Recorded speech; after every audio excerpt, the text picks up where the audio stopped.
तो MP board के class 10th के विद्यार्थियों, देखिए आज की इस क्लास में मैं आपको 13 मार्च के दिन आपका जो समाज विज्ञान का प्रश्न पत्र है, देखिए उसके लिए मैं आपको आज की इस क्लास में क्लास 10th के सोशल साइंस के जो आपके वायरल प्रश्न पत्र है वो आज के इस वीडियो में मैं आपको बताने जा रही हूँ। 100% गारंटी यही आएंगे। 13 मार्च को आने वाले जो प्रश्न हैं आज की इस क्लास में हम पूरे कंप्लीट करेंगे।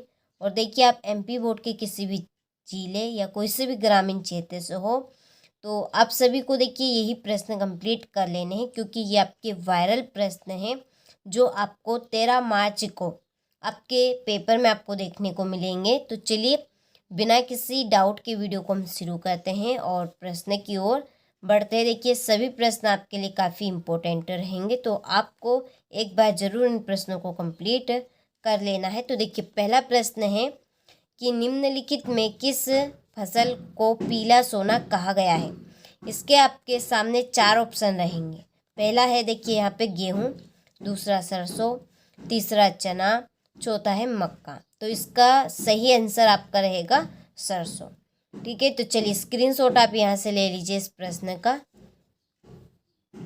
देखिए दूसरा प्रश्न है पूर्वी तट पर स्थित पतन जो अंतः स्थानीय तथा अधिकतम गहराई का पतन है, तो इसका आंसर आपका है विशाखापट्टनम। तीसरा है विश्वकोश नामक ग्रंथ की रचना किसने की थी, तो इसका आंसर है दिदरो ने। चौथा है द्वितीय विश्व युद्ध के दौरान निम्नलिखित देशों में से किसे धुरी शक्ति माना गया, इसका आंसर है नाजी जर्मनी, जापान और इटली। पांचवा है शिक्षा की सूची का विषय है, तो जो शिक्षा है वो आपका समवर्ती सूची का विषय है। छठा है औसत आय को अन्य किस नाम से जाना जाता है, इसका आंसर है आपका प्रति व्यक्ति आय। ठीक है, इसके बाद में choose the correct option and right, ये आपके इंग्लिश मीडियम वालों के लिए है।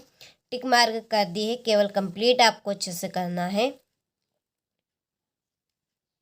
क्वेश्चन नंबर 2 है रिक्त स्थानों की पूर्ति कीजिए। पहला है कि वे संसाधन जो निर्जीव वस्तुओं से बने हैं डेडेडेस कहलाते हैं, तो क्या कहलाएंगे, अजैव।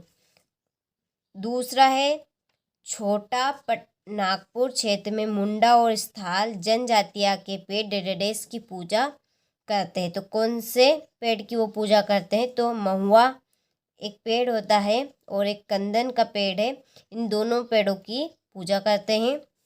तीसरा है भारत के रसायन उद्योग का एशिया महाद्वीप में डेडेडेस स्थान है, तो इसका आंसर आपका तीसरा कौन सा स्थान रहेगा, तीसरा स्थान रहेगा। चौथा है बेल्जियम डेडेडेस महाद्वीप का एक छोटा सा देश है, तो कौन सा है, तो इसका आंसर आपका है यूरोप। पांचवा है मानव विकास की रिपोर्ट संस्था जारी करती है, तो कौन जारी करती है, UNDP। और छठा है मनरेगा में 100 दिन के रोजगार की गारंटी दी गई है। ठीक है, चलिए तो स्क्रीनशॉट आप यहाँ से ले लीजिए और अच्छे से देखिए आपको इन प्रश्नों को कंप्लीट करने हैं। आपको मैं वही प्रश्न बता रही हूँ जो आपको 13 मार्च के दिन आपके सोशल साइंस के पेपर में आपको देखने को मिलेंगे। तो चलिए वीडियो को आगे बढ़ते हैं और प्रश्नों को इसी तरह से कंप्लीट करेंगे। अगले प्रश्न को भी यहाँ से ये आपके इंग्लिश मीडियम वालों के लिए फिल इन द ब्लैंक्स, आपको देखिए इनको फिल कर लेना है। सॉल्यूशन हमारे पास नहीं है इसलिए यहाँ पे मैंने फिल नहीं किए हैं। क्वेश्चन नंबर 3 है सत्य असत्य लिखिए।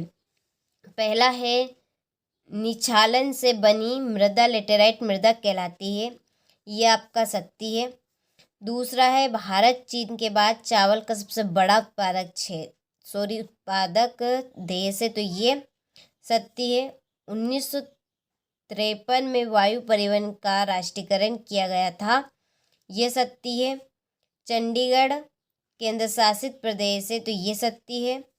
पांचवा खुली बेरोजगारी को छिपी बेरोजगारी भी कहते हैं, यह सत्य है।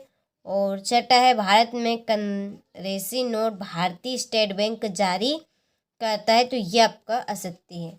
चलिए तो यहाँ से आप स्क्रीनशॉट ले लीजिए। इसी के नीचे इंग्लिश मीडियम वालों के लिए ट्रू और फाल्स, आपको भी इसी तरह से अच्छे से कंप्लीट करने हैं। चलिए इसके बाद में है जोड़ी। पहली, रबड़ का सबसे बड़ा उत्पादक राज्य कौन सा है? केरल है।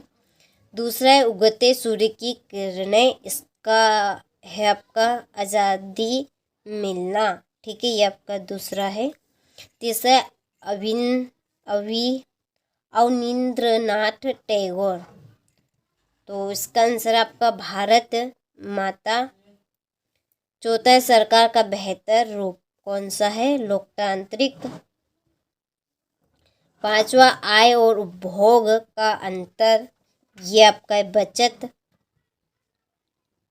और फिर है सरकार द्वारा प्रतिबंधों को हटाना, उदारीकरण। ठीक है, ये आपकी छठी जोड़ी रही। ठीक है, चलिए इसके बाद में यहाँ से देखिए इंग्लिश मीडियम वाले, ये आपकी पांचवी है, ये आपकी पहली, तीसरी, ये छठी, इसके बाद में फिर आपकी चौथी और ये आपकी दूसरी जोड़ी। ठीक है, चलिए तो स्क्रीनशॉट आप ले लीजिए यहाँ से जोड़ी का और आपको कंप्लीट कर लेना है।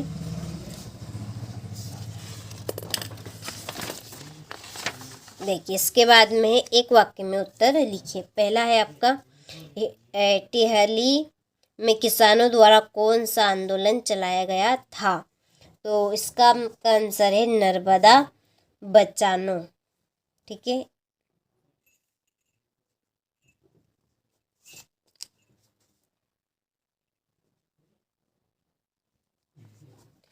दूसरा है हौज खास का निर्माण किसने कराया था? तो इसका आंसर आपका अलाउद्दीन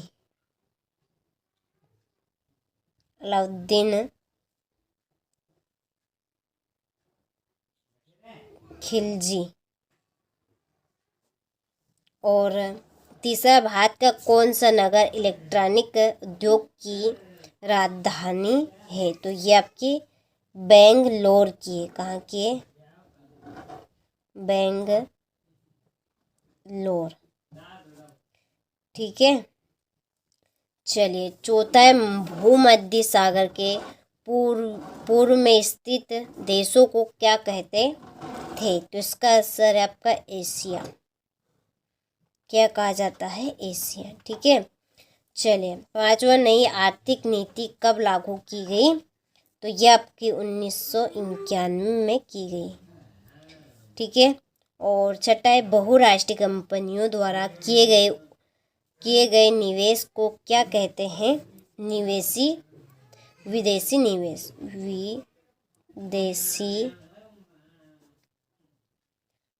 निवेश।